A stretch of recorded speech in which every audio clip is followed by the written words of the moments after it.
మీ పేరమ్మా? నా పేరు డాక్టర్ రోషిని అండి. ఆ. మేము యూపీహెచ్ ఇందిరమ్మ హౌసెస్ మెడికల్ ఆఫీసర్ని. మేము డిఎంహెచ్ఓ మేడం ఆధ్వర్యంలో ఇక్కడికి వచ్చినాము.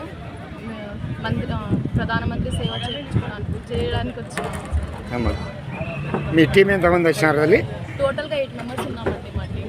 8 మెంబర్స్. ఎప్పుడు వచ్చినారమ్మా? మేము పొద్దున 9కి వచ్చినాము.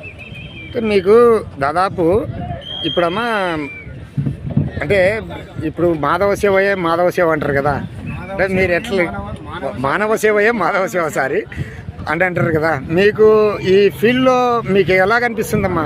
అంటే ఈ ఫీల్డ్లో మీరు ట్రీట్ చేయడం కానీ సేవ చేసి చాలా హ్యాపీ. ఇలాంటి మెడికల్ క్యాంపులు ఎన్ని ఉంటాయమ్మా ఇక్కడ? ఒక 20-25 వరకు ఉంటాయి. ఎవరు ఆధ్వర్యం లేదంతా మొత్తం అమ్మా? అంతా డిఎంహెచ్ఓ మేడం ఆధ్వర్యంలో మొత్తం శాంతికళ మేడం గారు ఆధ్వర్యం. ఇంకా చెప్పండి అమ్మా. 108, 104 ఎమర్జెన్సీస్ కూడా ఉన్నాయి ఇక్కడ.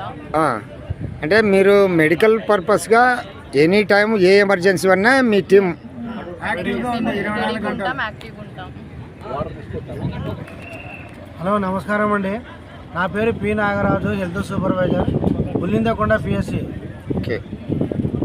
ఇక్కడ ముఖ్యంగా ఈ మెడికల్ క్యాంపు ఏర్పాటు చేయడము మా కర్నూలు డిఎంహెచ్ఓ మేడం గారి ఆధ్వర్యంలో ఇక్కడ మెడికల్ క్యాంపు నిర్వహిస్తున్నాము.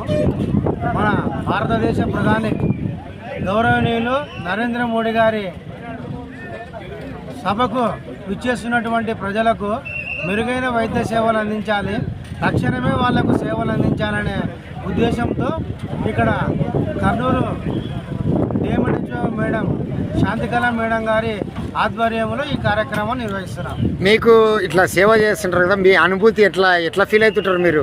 మా అనుభూతి ఎలా, కానీ మీరైతే ఇక్కడ సేవ చేస్తుంటారు, మోడీ గారిని కూడా చూడరు. అవును, కానీ మీరు ఇక్కడ సేవ మీరు ఎట్లా ఫీల్ అవుతుంటారు? మేము ఇక్కడికి సేవ కోసము విచ్చేసినటువంటి వారిలో నరేంద్ర మోదీ గారిని చూస్తున్నాం. ఈ సేవ చేయడంలో నరేంద్ర మోదీ గారు. అంతే. Okay, thank you.